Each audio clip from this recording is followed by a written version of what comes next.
Hello, everyone. My name is Megan, I'm 30 years old, and I work as a writer for a well-known lifestyle magazine. My husband, Andrew, 37, is set to become the next CEO of his father's prominent company. Andrew and I met 5 years ago at a cafe. I was a rookie writer struggling to establish my career at the time. One evening, as I was rushing to work, I accidentally bumped into Andrew. My papers were scattered everywhere, and while I was frantically trying to gather them, Andrew gave me a warm smile and helped me pick them all up. The moment our eyes met, I felt an instant and deep connection. That evening, as Andrew invited me to dinner, we began to grow closer. I was captivated by his kindness and gentlemanly nature. We got married a year ago, and since then, we've been enjoying a wonderful life together.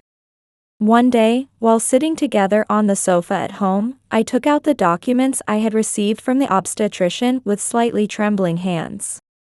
"Let's look together," I whispered. Andrew nodded and held my hand firmly. We took a deep breath and reviewed the ultrasound images and test results. "It's a girl," I exclaimed with joy. Andrew beamed and gently hugged me. "Thank you, Megan. I can't wait to see our little girl's face. I already love her so much," he said. We embraced, our hearts brimming with happiness as the room filled with joy. "We have to tell our parents. Dad will be thrilled," I said with a smile. But Andrew's expression darkened slightly. "Do you think Mom will be happy?" he asked. Andrew's mother, Jacqueline, holds very traditional views and places great importance on having a male heir above all else. "It'll be okay. I'm sure she'll love our daughter," I said optimistically. That weekend, Andrew and I visited Jacqueline's house and shared the big news over tea in her living room. "Jacqueline, we've been blessed with a baby. It's a girl," I announced. Jacqueline's face instantly clouded over. "A girl? The company's successor must be a boy," she responded. Andrew interjected, "Mom, times have changed." "Be quiet," Jacqueline snapped. "A girl who can't inherit the company is useless." As she spoke, she suddenly moved to strike my stomach. Shocked, I instinctively shielded my belly with my hands. "Mom!" Andrew shouted as he stepped in to protect me. Jacqueline glared at me with fury. "The company's successor must be a boy. I won't accept a girl." Clinging to Andrew's arm, I couldn't hold back my tears. Andrew stared at his mother with a stern expression. "That's enough, Mom." "We're leaving," Andrew declared. We quietly left Jacqueline's house. The moment we got into the car, I broke down. Andrew gently held me in his arms. "It's okay. I'll protect our daughter. Don't let Mom's words affect you." After leaving Jacqueline's house, Andrew and I had an honest conversation about her. "Mom just needs time. Once she sees our little girl's face, I'm sure her heart will soften," he assured me.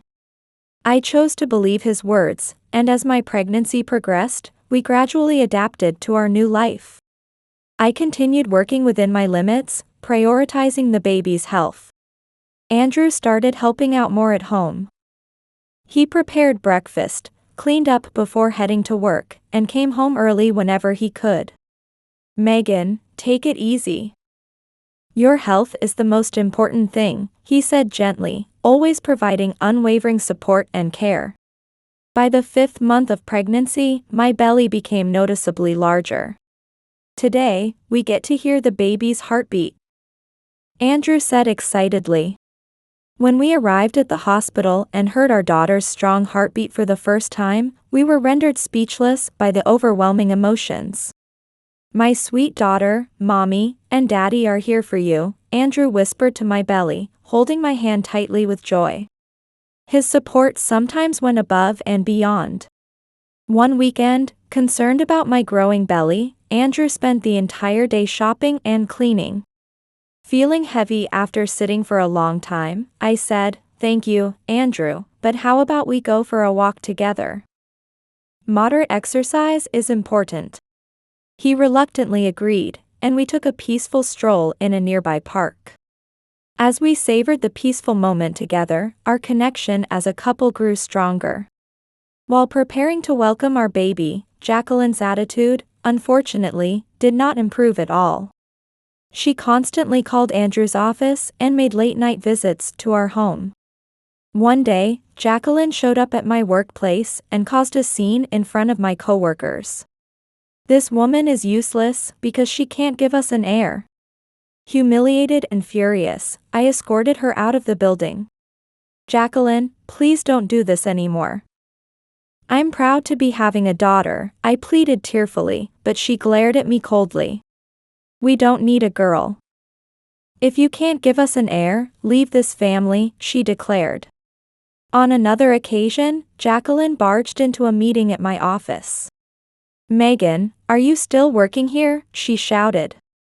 Trying to stay composed despite the tension, I replied, "Jacqueline, I plan to balance work and parenting.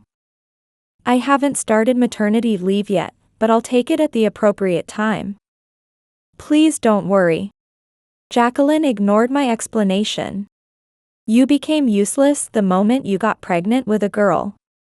Quit your job immediately," she demanded, raising her voice. I tried to maintain my composure but couldn't stop the tears streaming down my cheeks. Just then, my boss intervened. "Ma'am, this is a workplace. Please leave immediately," he said firmly, escorting Jacqueline out of the room.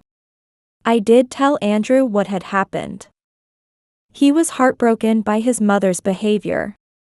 Desperate to protect me, he immediately called Jacqueline. "Stop this nonsense, Mom.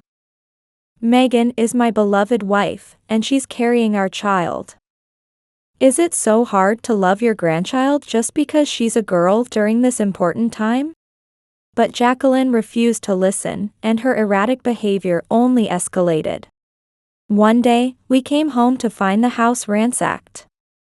Expensive dishes were broken, furniture was scratched, and on the living room table was a note that read, "Have a boy." Furthermore, Jacqueline somehow obtained the contact information of my friends and began harassing them. She sent messages such as, "Megan acts all high and mighty, but she can't even give birth to a boy.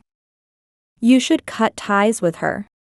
She was particularly relentless in calling my best friend Olivia. "You're Megan's friend, aren't you?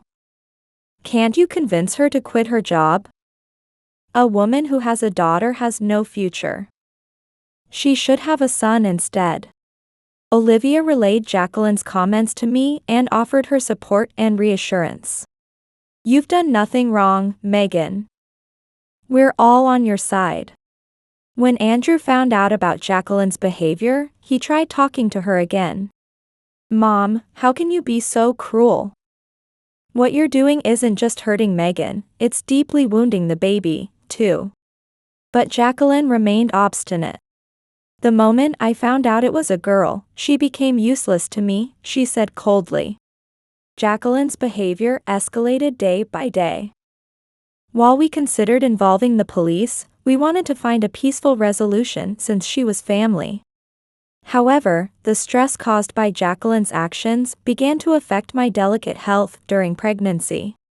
Overwhelmed, I would sometimes break down in tears, asking myself, why has it come to this? Our daughter is being born to be loved. During these moments, Andrew always comforted me. "Megan, you've done nothing wrong. The problem lies with Mom. Let's focus on raising our daughter with love. I'm sure the day will come when Mom understands," he would say, reassuring me. Then one day, Jacqueline came to our house with a shocking proposal. "Megan, if you have a boy, I'll accept you. So terminate this pregnancy and try for a son." I was stunned, overcome by an indescribable sadness, and trembled with anger. Andrew spoke to his mother. "Enough, Mom. We may not be able to change your way of thinking, but we're having this baby girl. Whether you accept her or not. Clearly dissatisfied with Andrew's resolute stance, Jacqueline left our house without another word. As the due date approached, the conflict with Jacqueline remained unresolved. However, Andrew and I continued preparing joyfully to welcome our daughter. 3 days before the due date, I began feeling labor pains.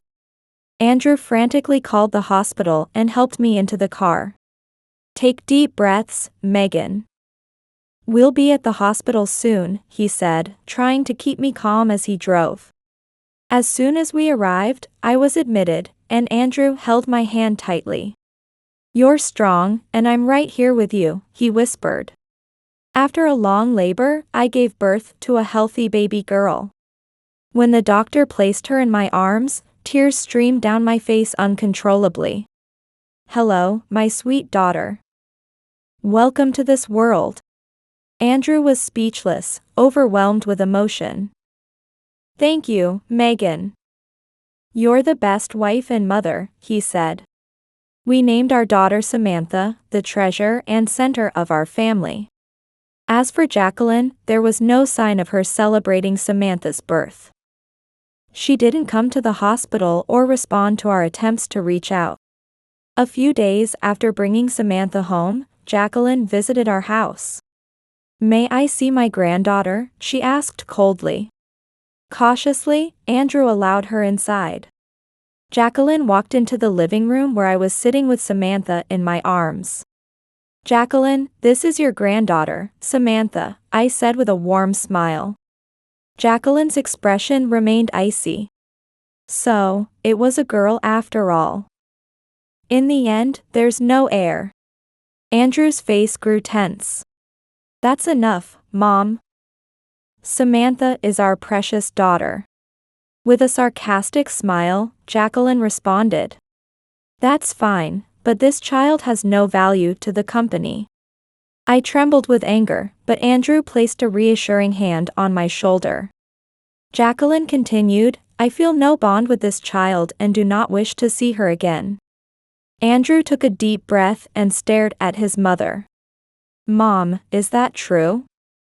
Don't you realize the incredible power and greatness of being a woman?" Jacqueline dismissively waved her hand. "The greatness of being a woman? What are you talking about? Girls have no value." With a firm expression, Andrew replied. "Mom, are you unaware of Grandpa's will?" Jacqueline suddenly looked wary, her brows furrowing. "Will? What do you mean?" Andrew calmly explained. "Grandpa rejected outdated beliefs and left a will designating a female heir for the inheritance. Samantha is the rightful successor to the company." Jacqueline listened in disbelief. "That's ridiculous. Father left such a will? Times have changed, Mom." Grandpa strongly believed in gender equality, Andrew continued. Jacqueline's demeanor underwent a noticeable change. "Oh, I see. You're right. After all, this is the era of equality." "Then Samantha will be the heir," she said, forcing a smile. "Yes, in that case, I must cherish her too." Andrew and I exchanged glances filled with a mix of surprise and anger. He raised his voice. "Mom, you just rejected your granddaughter, and now you're conveniently changing your stance?" Jacqueline hastily apologized. "No, that's not it. I've changed my mind. I'll love Samantha from now on." With a cold smile, I responded firmly. "Jacqueline," I said. "You said you wanted no connection with this child. As you wished, you will have no connection with Samantha or her future inheritance." Jacqueline was at a loss for words, her face pale. Andrew added sternly. "Mom, you rejected Samantha and deeply hurt Megan. Someone who has treated us this way has no right to be involved in our daughter's future." Desperately, Jacqueline tried to defend herself. "That's not what I meant. I love Samantha. I looked at her with cold eyes. Love? Jacqueline, what you've done cannot be called love. Hurting our daughter and changing your attitude for selfish gain is shameful. Andrew spoke resolutely. Mom, Samantha's inheritance is hers alone. I'm sorry, but we cannot allow you to be involved. This is our response to how you've treated us. Jacqueline was speechless, collapsing onto the sofa in defeat. I understand, she murmured in a trembling voice, standing up. With those words, she left our house. Andrew embraced me and whispered, Megan, you did the right thing. Mom needs to face her mistakes. 5 years passed, and Samantha grew into a lively 5-year-old with bouncing blonde hair and striking blue eyes. She was the treasure of our lives, bringing us joy and laughter every day. Samantha loved reading picture books and playing in the park, her curiosity never ending. One day, her kindergarten held a sports day event, and Samantha was selected for a race. She practiced diligently. However, some children struggled to keep up with the pace. Noticing this, Samantha stood up and began encouraging her teammates. Let's all do our best. No one gets left behind, and we'll all finish together. Her cheerful words inspired the other children, and the teachers noticed her leadership. This is our Samantha, the one who looks out for everyone, one teacher proudly remarked.